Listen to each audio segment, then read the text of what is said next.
right, humans, avatars, and other assorted creatures of the internet. It is January 29th. I'm Dave Rubin. This is the Rubin Report. Direct message live from BlazeTV studios here in Dallas, Texas. Look at me. Do I look like a free man? Isn't there a lightness that you can see? I feel free. Welcome to Texas. I am in Texas with BlazeTV hosts. You know them, you love them. Glenn Beck, Stu Burguiere, Sara Gonzales. First time for you guys.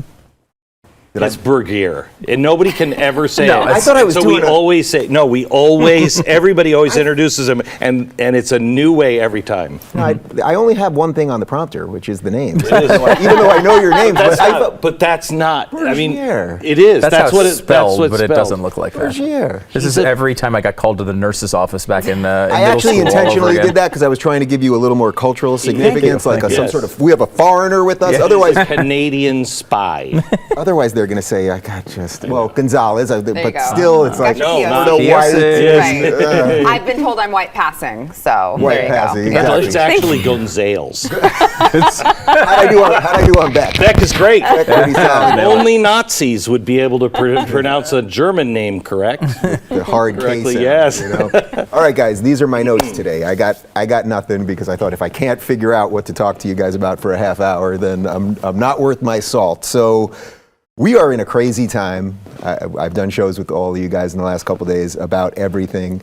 So I'm going to start this away from politics specifically. Like, how are you feeling just generally about the state of the world? Because I think that's what most people are thinking about. Like, they're looking at the GameStop thing, they're looking at the executive actions, they're looking at the lockdowns, and for the average person, which I only consider myself an average person, it's like it all adds up to your life. How are you feeling just like the state of the world right now, Sarah? I feel like we're getting closer and closer to a national divorce, quite frankly. I know Glenn here talks about civil war a lot, and I have to hope that it doesn't come to that. But the more, every day there's just something that's more and more divisive that comes out from, the leaders of our country. And it's a scary time. I was just telling them off air, I have a 4-month-old baby, and I said, Who's here? Yes, who's here? Yeah. Who's here? Who traveled with me? This is like full working mom right now. Yeah. And I look at him every day and I'm like, was this the time to have a baby? The answer is yes. So wait, you think? can you go expand on that a little bit? Yeah, if you've ever lived in my head, which Stu will tell you, you don't want spends a lot of to. He's been there sinst 1997, and he's. That's why you're so screwed up. therapy Yes. like crazy.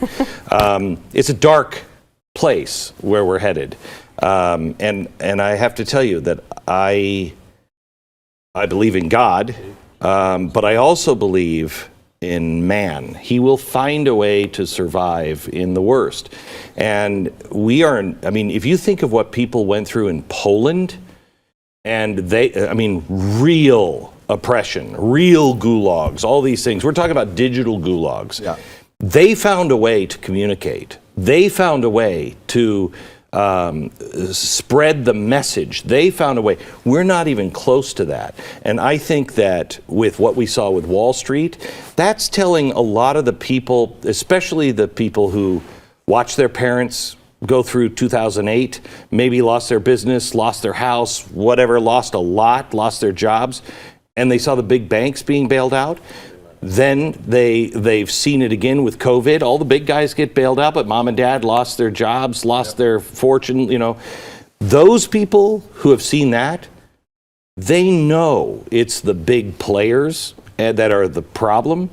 And when you tell them directly, you can't win.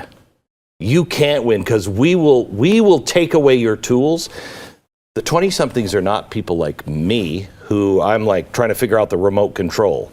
They will find a way in, and we will have a new birth of freedom that will actually mean something again. Yeah. Because my generation doesn't know what real freedom is, and we don't certainly know what real captivity is. Well, the irony, of course, is that when the young people find those new means of freedom, which is exactly what happened with the Robinhood app, they were finally getting in on the game, the system comes in and literally shuts down the app, shuts down the groups. You'll have and to everything shut else. down the entire internet. It's Yeah. like Bitcoin. You're never going to get rid of it.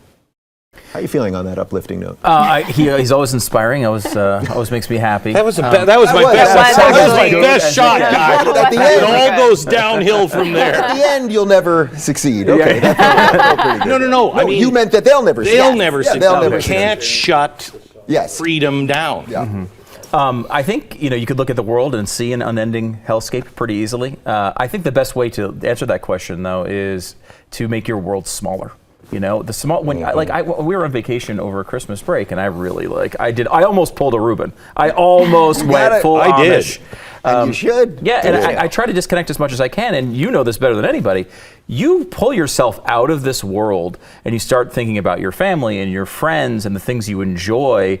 It's easy to feel and understand that this is actually a really great time to be alive, right? I mean, it really is. It is. It's the greatest time to be alive. If any of us could be, up in a premortal world and they could say anytime, any place, from the creation to 2021, where and when would you want to be born? It'd be right now, right here. Maybe 2019. Yes. Those were 2019 is the good old days. Yeah, those days don't come back. Bizarre situation we're in. Do you think we have to just totally rethink our relationship with big tech? That we had this thing for 20 years that was free, except it took our souls, and now finally we're realizing, oh yeah, what was cool 20 years ago about reconnecting with your, 7th grade friend, now you realize that in essence you hate them or they hate you because of some political issue, which is to your point about local. You hate them over something that neither one of you have any power over. Yeah, I do think that you're right. We are at a crossroads where we need to figure out what big tech looks like from now, going down the road. But I think that the problem is going to be what kind of hands government has in that, right? Because there you go. Yes, this is a very ominous painting. Yeah, I did that. Yeah. That was 2019. It says 19 underneath it. I mean, look at it now. Yeah. Now, when I first painted that, remember people were like, what does that represent? Now you look at it and you're like, oh, I got it. On the nose, I got it, yeah. Yeah, I mean, on the nose. And I think go ahead, finish. Well, I was just going to say, we look at who's in charge right now, and I know I don't want these people creating policies for big tech and what's going to happen from now, 10 years from now. That's terrifying. So I think it all boils down to, what role the government has in that. And I go back to what I just said. I don't know what's happening to me. I'm very hopeful all of a sudden. But I go back to what I was saying a minute ago, that it's, Jefferson said, it's wrong of us to impose our will at the end of our life on the next generation. Every generation needs to choose it for themselves. That's why they had the amendments and that ability in the Constitution, because another generation would come and say, those are old ideas, I don't like it, let's change these things. The next generation is not the hippie generation, which is now in charge, the hippies from the 60s. They're just grabbing on and they're holding with everything that they have and forcing it down everybody's throat. It's not my generation. It's not a matter of regulation, deregulation. It's not a matter of who's in power. We're entering a completely new time where the internet and technology will either be the greatest slave master or the biggest Moses. And, Dave, I started the Blaze in 2010 because I saw this coming. We were just way too early. The time is right now, but at least we have the infrastructure, but we don't have all of it. Yeah. You are working on we're working on really important tech, Yeah. and together all of us are working on even more important tech down the road that may take 5 or 10 years and billions of dollars, but that's the secret. If we can have enough time and enough brains and enough people that see a greater good than just getting rich, putting something together, then we win. Because the reason why tech is in such large and in charge is because they buy or destroy everybody who competes with them. So we got to stop that. We have to be dedicated to do it and quietly build it and we'll dismantle oppression. Not only buy and destroy, but as we've talked about with Robinhood, they will destroy themselves in the name of it. So since you're sitting next to hopeful Glenn Beck, how many hours do you guys do in the studio together a day? 3 hours? 4 hours? 3 hours. 3 hours, 4 hours. Seems like 7. Are you feeling the hopefulness? Like, do you think there's enough time for us to figure out some of the technological answers? Less hopeful than me. No, I don't know how much hopefulness I can deal with on one show. I think there's I am really optimistic about a lot of this stuff. I mean, I'm a big believer in free markets, and I do think that they, generally speaking, provide the solutions. There's a level of government crackdown that can stop that. But the question you brought up about how much involvement do we want government involved in big tech is such an interesting and difficult one for conservatives in particular, because we all see what they're doing and it's wrong, and we can all stand up and say that this is wrong. They're silencing these voices, and there's that temptation to go and say, maybe legislation's the right way to go. These people are such bad actors. We have to do something. But I go back to something that happened just as Biden was taking office, which was AOC. The world was healed. That's right. Everything COVID was cured. Waters racism. Right. AOC and others were talking about what happened, over January 6th, and they were, of course, tying it to every conservative that ever wanted low taxes, and talking about how we have to shut these media sources down and find ways to expand the FCC to do these things and all this. And it reminded me of when Trump was in office, and he was arguing for a widening of the libel laws. And all of us would agree that people were lying about Donald Trump, 100%. But if he was successful in that effort then, how would AOC be using that today? Oh, yeah. We always lose when we give the government more power. And because we're on the side of freedom, actual freedom that is fair for everyone, that you're judged. You're judged on the merits of the case, not who you are, not how much money you have. It's blind justice. We believe in that. So anytime you add more and more regulation, blind justice loses. So they're able to manipulate it. So this is what we talked about on your show right over there a few minutes ago. So what do you do if we all believe in freedom? Okay, and I actually think if most people truly understood the issues, and if they really could distill how they live their lives, actually most people are live and let live. I think it's just that we have this small minority of hysterical people amplified by algorithms and media that just keeps us all crazy. But for those of us that live that way, what do you do in a time when the other people don't? When even if it's not a ton of people, but the machinery just keeps moving on you. Dietrich Bonhoeffer, is that you? Yeah, exactly. That's what he wrestled with. We talked about this on my show when I was last in the studio. So, but what do you do? What do you do? I mean, it's a good question. I think that, you just have to keep on keeping on, for lack of a better term. I mean, I know that's kind of an old, tired phrase, but that, big tech, let me take, for instance, I know someone who is also a BlazeTV host, Elijah Schaffer. He's been getting hit recently a lot on, many things, but one being that he's sharing real facts, real statistics about what is going on in the Biden administration, about the jobs that are being lost, and he's really getting hit hard by big tech for missing context or whatever the case may be. You gotta keep on getting the word out. You gotta keep on living your life. You've got to be secure in the idea that freedom is, I think, an innate concept. I think we are born, you're not born thinking that you should be ruled by, big government or, slave to someone else. I think that freedom is this innate concept within us. And I think as long as we're, the louder we vocalize that, the louder we vocalize these ideas that I think everyone can relate to, I think it will become easier to talk to one another, because I think that people on the other side are very caught up in the idea that everyone who is a conservative is racist and homophobic and xenophobic and all of the phobics. And we are becoming the exact opposite of right. that. We are starting to believe that everybody on the left is a Marxist communist that wants to put us behind bars. Yes. So I think that the more that we talk about these ideas of, being free, I mean, that should be something that we can all talk about, that we can all agree on. And I think the louder we are about those types of ideas, maybe the more it will resonate with the other side.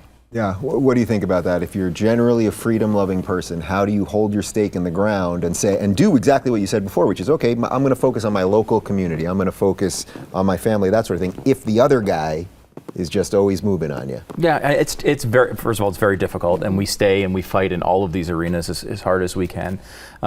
It's interesting though, like when you look at the kind of conservative worldview generally, right? Like what do we think the best thing to do for a policy is, right?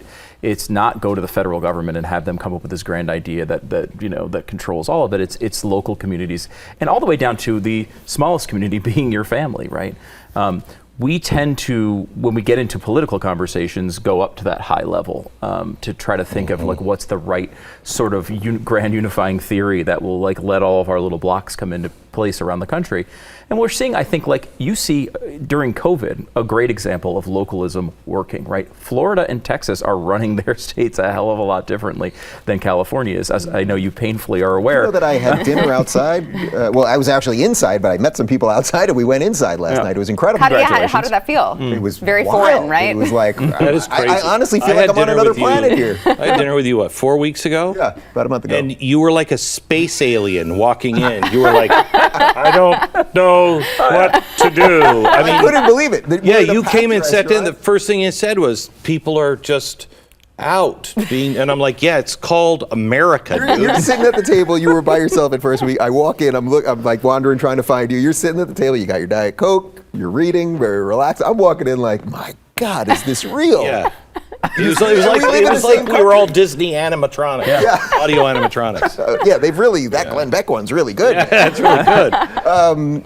So you think you just keep doing that, and then is it hope really at the end that their thing burns out because it's not right, it's not just, it's not good? Well, we have to keep fighting it. Like and I think there's separate things too. We talked to a guy from the Convention of States project this week. Yeah. They're in the middle of putting together what they're calling the stack. Yeah. And this is a stack from beginning to end to all of the services, not just an app.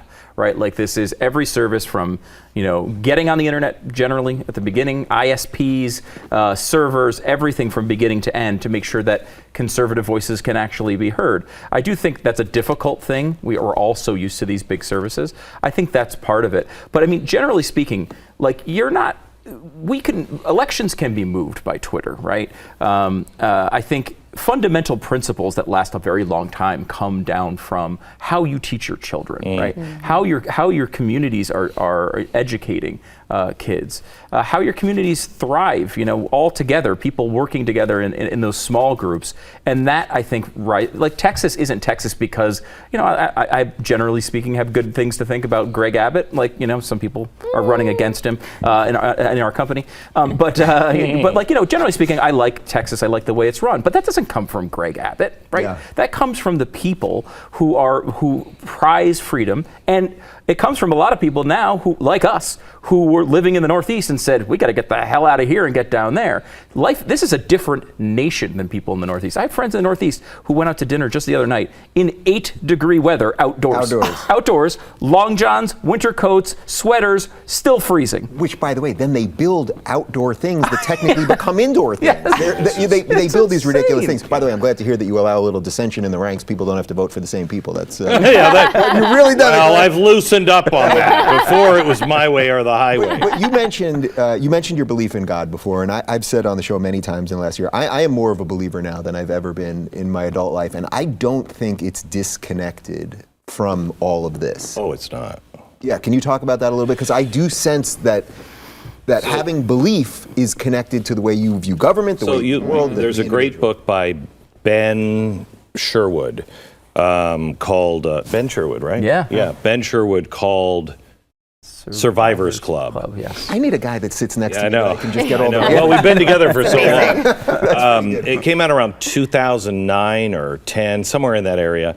It's fantastic. What he did was he went around and he looked at people who had survived massive trauma, whether it was a plane crash, an economic crash, whatever it was, massive trauma.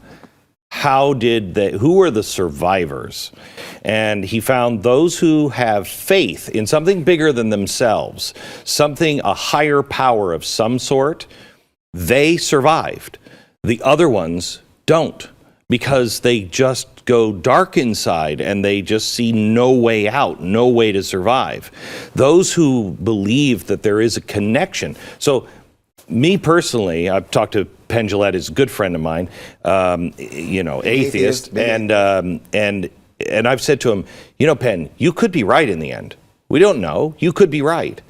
But if this makes me live a more hopeful, positive life, I'm all in, And so that plays a role. But Nietzsche was right. It wasn't celebratory when he said God is dead. It was a warning to the Germans. You've killed God. And once you've killed God, man will replace that with something. And in their case, it was science, technology, and then fascism. And we're headed down the same road. Right. We now worship experts who get everything wrong 3 months before, and then we say to them, oh, teach us again, oh expert. Right. Don't wear masks, now wear a mask, now wear 3 masks, now stay home. Is there any evidence of this? I don't know, I'm the expert. I just did a podcast with Avi Loeb, who is Harvard astrophysicist, and he's fascinating. I mean, his credentials go on for a page and a half. The guy is brilliant. And we were talking, he just wrote a new book, it just came out this week, called Extraterrestrial. Forget about the fascinating, crazy stuff that he talked about extraterrestrial life and evidence of that. But his main point, if you read his book, he's also making the point that science has grown so arrogant that they won't question things. They'll talk about multiverses. There's no evidence of a multiverse at this point. Love the multiverse. Right. They love There's speculation. It answers some questions, but we don't have any evidence of it. We have hard evidence of extraterrestrial life right now. The Pentagon has come out with it in the last couple of years. It's phenomenal what we know, but they won't question. And he talks about basically the same thing that Eisenhower warned us about in his farewell address, which was you're going to start to have people that are not driven by curiosity in science and education, but instead are driven by money. Who will fund? How can I get money? How can I get prestige? And curiosity will be gone. Curiosity in our society is gone. And we talked, here I'm yesterday, God guy talking to an astrophysicist about God. And I said, he said, we've lost our curiosity. And I said, I think that was the point of Jesus.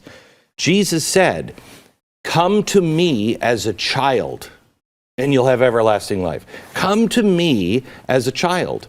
Well, anybody who has a child, what's the one question they always ask? What's the one thing they always say? Why? Why? Why? You get to a point where you're like, because it is that way. Okay? Why?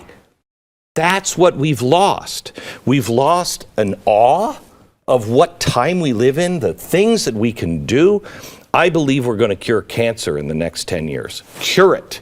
It'll be eradicated. We've just wiped out 1/3 of blindness. Just last week it was announced.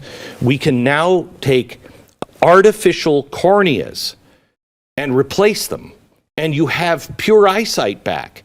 That's 1/3 of all blindness now over. We have to have the awe of what is happening, but we also have to have the humility and to ask, why? Well, you think I'm this way. Why? Why do you believe that? Why do you think that would be better? Why do you not think this would be better? Once we get that mastered, gratefulness and why, we put those two together, we're right back on track. And I think too, Glenn, it is curiosity, but also critical thinking. That's completely dead in this society. The scientific method. Right. There's just no critical thinking, not even just in science, but just in society itself. You're talking about masks. It's like people would just rather comply and go along with what someone else is saying rather than critically think about anything. I think it happens on all sides. Yes. Come on, use some critical thinking here.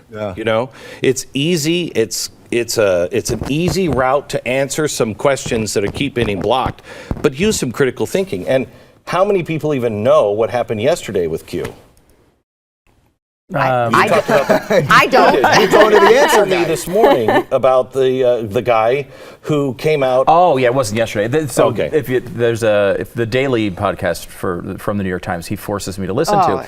I mean, you'll want to blow your head. He It's listens. true. I listen Monday, Wednesday, Friday. He listens Tuesdays and Thursdays. The day Do that they talk the way all those NPR things Oh, talk? so it's irritating. so agonizing. Even that faux intellectual. Oh, I can't even gosh. do it. Oh my! We can. Yeah. We mock it on Can our you do it? show. Give- Yeah, give- we give do me a it. line. Yeah. Give me a line of just the way they speak. You be the guest. I'll be the host. no. But what's really happening at the Trump level? Who are these people? And usually, like, they'll respond with like, "Well, they're all Satanists, and they're sacrificing children Really? in the basement." Fascinating. I never looked at it that way. And never a question. But they're Never a question. Yeah, never. They're the crazy people. You know, first on the why thing that you just mentioned, over Christmas we were in Florida with my niece. She's 5 years old. And I was flipping through Netflix, and she saw Back to the Future. She said, "What's that?" I said, "Let's watch Back to the Future." I thought, watch Back to the Future with the 5-year-old. We're watching it.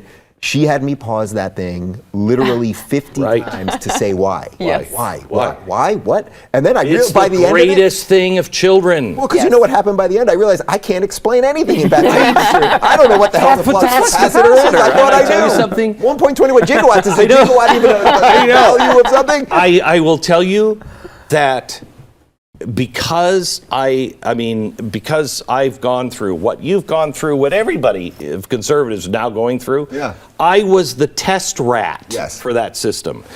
And when you go through that, you do, if you're normal, you do ask yourself, am I that way at all? What makes people think this way? And I came to the conclusion that the problem that I have had is when I'm certain. Certitude is poisonous. And when you're certain of something, then no one has anything else to teach you. And I've tried to adopt this mantra now for me of the only thing I'm certain of is that I'm not certain of anything. And I think that comes with age and maturity as well. That, you know, you're so strident because, you know, when you're 15, I'm going to live until I'm 30, but I'm going out in a blaze of glory. And, you know what I mean? And then you get to 29 and a half. Yeah, and you're like, whoa, wait. You know, and then you just learn so much. And at some point, you get to a point to where you've seen the cycle come and go, and you're like, oh, crap. I'm still where I was when I was 15. Yeah, I don't know if you saw it, but, well, you guys, of course, all know, you know, Larry King, who was my friend and mentor, Yeah. and in many ways he was like a bonus grandfather I got in the middle of my life. So amazing. I asked him several times in interviewing him what he thought the meaning of life was. That's exactly what he said. All I know is I don't know. And this is a guy who, for as many people as we've all interviewed, this guy interviewed everybody. He heard every religious perspective. Yep. He heard every secular perspective. He heard everything. And there was a humility to that I think really translated into his life. We only have like 2 minutes left. We're going to be all right? How about that for a question? Is it going to be that's okay? 2 minutes. Come on, Okay, go. Yeah. I Bring think us so. home. We're gonna be all right? I would like to believe so. Yeah. I think it's going to get worse before it gets better. Yeah. I think it's going to take more than where we're at now. But I would like to believe in humanity. I would like to believe in society. I think eventually it'll be I know there's okay. a 4-month-old back there that hopes you're right. Yes. Yeah. Yeah. Yes. Well, I guess I'll switch the question a little bit. How much worse do you think it has to get before it gets better? Because that really is the question. Yeah, I mean, certain things will get worse that we'll notice very vividly, and a lot of things will get better that we won't notice at all. And I think if over time, that actually is a positive gain, but it's really hard to see, and we should try to spend some more time looking for it. Wow. That's optimistic. Let me end with a quote, but I want to change the definition of a word before I give it to you. When I say I mean we, and there's a difference between us and the audience, and that is this. I have seen the promised land. We will get to the promised land. I may not get there with you, but we will get to the promised land. Amen and a woman. There you go, there you go. Come on, broadcasting official over here. Thanks to Sarah, Stu, and Glenn. And I'm pretty sure if you go to blazetv.com/Dave right now, you get $30 off your subscription. That's the type of thing. I'm going to subscribe Are you? twice at that. Guys, Glenn Beck is subscribing, so you may as well. Thanks for watching, everybody. Get offline for the weekend, and I'll see you on Monday. All right.